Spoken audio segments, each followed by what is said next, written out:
Jezebel to Jesus by Nikki Lewis, Chapter 1. Tall, dark, handsome, and successful. These are qualities many women desire in a man.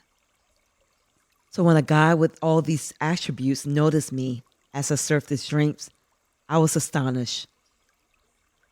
His captivating smile, strong features, and the fact that he was a lawyer instantly drew me in.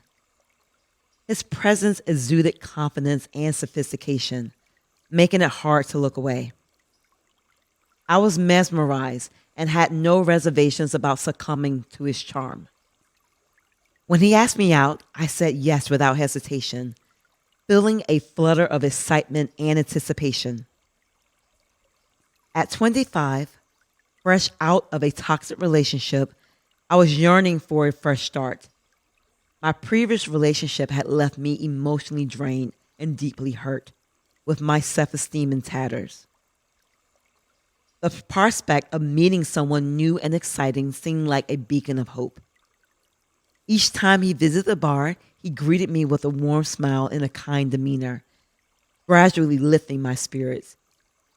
He would engage me in lighthearted conversations, often making me laugh and feel appreciated. His attention felt like a soothing balm on my wounded heart. I soon found myself eagerly anticipating his visits, counting the hours until I saw him again.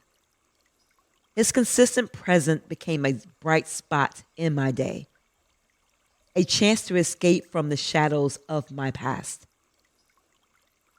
With each encounter, my hope for a new beginning grew stronger.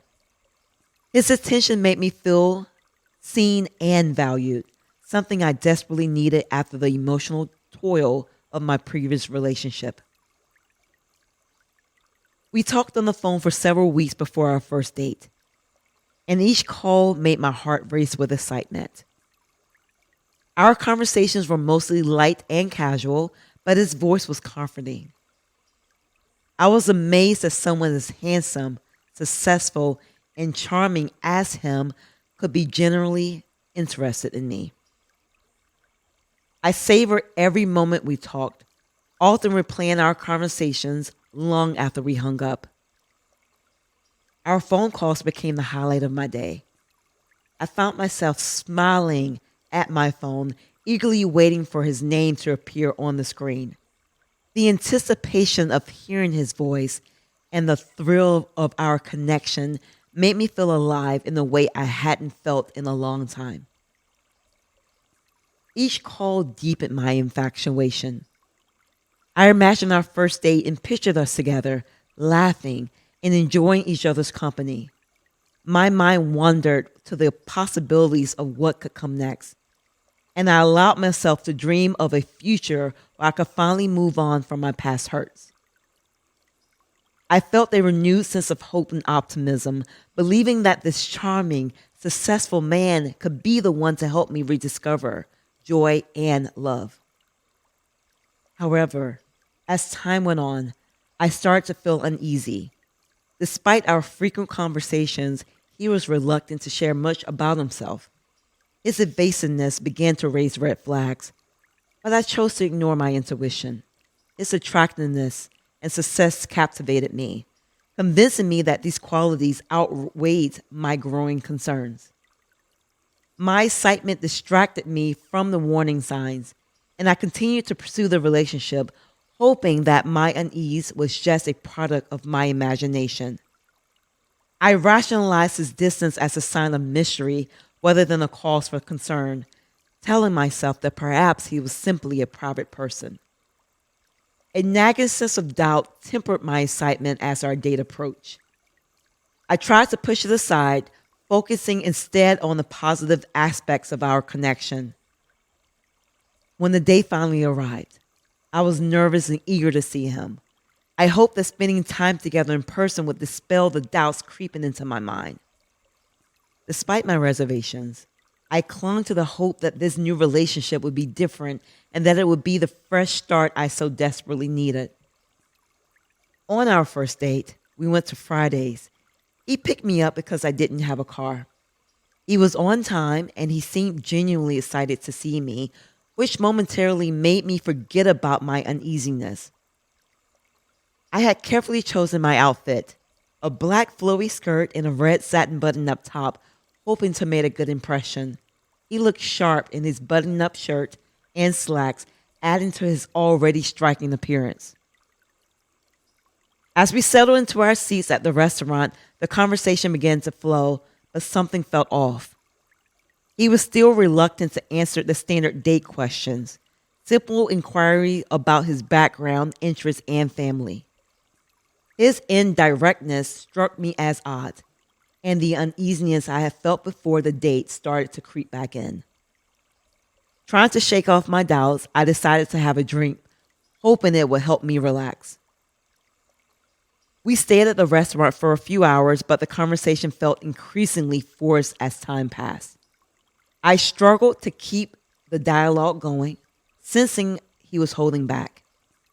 Despite his charm and good looks, the evening left me feeling more unsettled than before. A growing sense of discomfort overshadowed the initial excitement I had felt.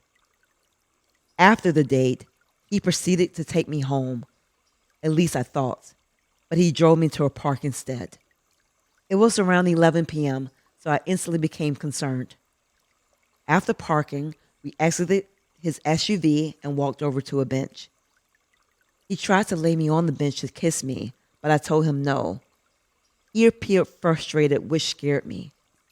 We then walked back to his car and he pulled out his penis and started to masturbate. While doing it, he demanded that I kiss his neck. I felt too helpless and afraid to say no. After masturbating, he stepped out of the car and came to my side and began to rape me. He stopped when I started to cry and told me that he didn't want me to think that I had been raped. He finally took me home and dropped me off like nothing had happened. I cried that entire night. I didn't go to the police and I didn't tell my family because I couldn't process what had happened. I kept going back and forth on whether he had raped me or not. The lines between consent and coercion were blurred in my mind, leaving me feeling confused and conflicted. I felt embarrassed, angry with myself, and humiliated. God had sent warning signs, but I did not listen, and I know I was left to deal with the aftermath. The sad reality is that I continued talking to him for a while because I felt guilty for not giving him what he wanted. The aftermath of our encounter left me in a state of confusion and self-blame. I questioned my actions and choices, wondering if I had somehow been at fault. I scrutinized every detail of our interactions, searching for something that might explain why things had gone horribly wrong. Despite the pain he caused me, I couldn't immediately sever our connection. I was trapped in a cycle of guilt and fear, hoping that maintaining some form of communication might lead to understanding or closure. Each time he called, a part of me hoped for an apology or an explanation that would make sense of the chaos in my mind. I told myself that I could find semblance of peace if we talked things through. But instead of clarity, each conversation only deepened my confusion and self-doubt. His words were often dismissive and manipulative, making me feel like I was overreacting or imagining things. I felt trapped in a web of conflicting emotions. On one hand, I wanted to confront him and demand answers. On the other hand, I feared the repercussions of such a confrontation. What if he denied everything? What if he turned the blame on me? These thoughts paralyzed me, leaving me unable to take decisive action. Despite the trauma, I couldn't help but cling to the remnants of the person I had thought he was. I had invested so much hope and emotion into our relationship that admitting the truth felt like an insurmountable defeat. The idea of being wrong about him, of having misjudged his character so completely, was a blow to my already fragile self-esteem. My nights were plagued by restless sleep and nightmares. I repeatedly replayed the events, questioning what I could have done differently.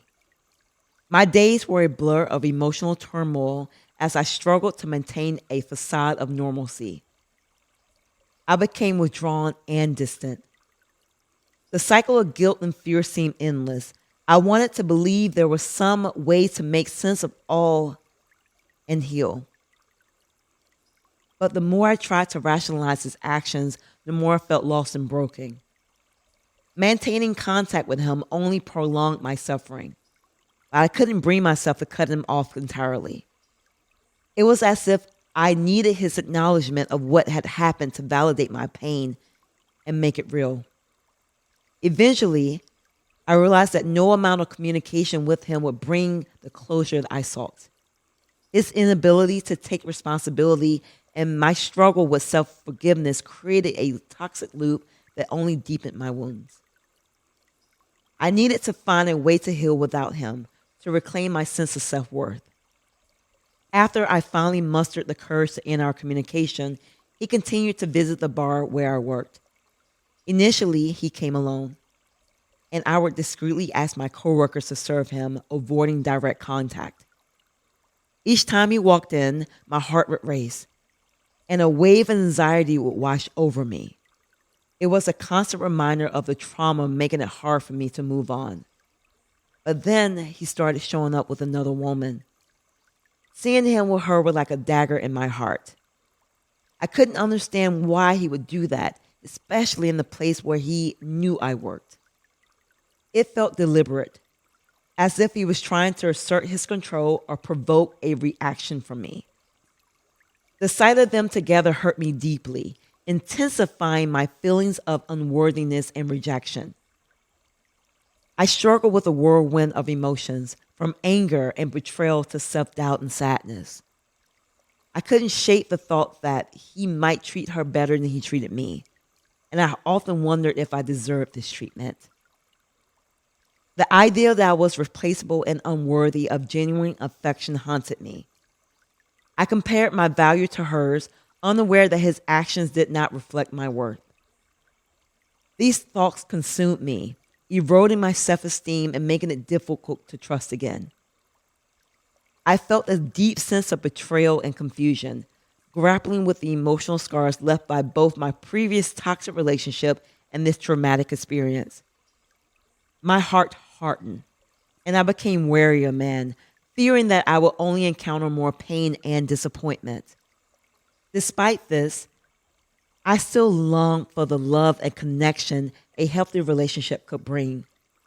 I knew I deserved better, but the journey to believing it and finding the courage to seek it out was fraught with challenges. The experience left me with a complex mix of emotions as I navigated the difficult path of healing and rebuilding my trust in others and myself.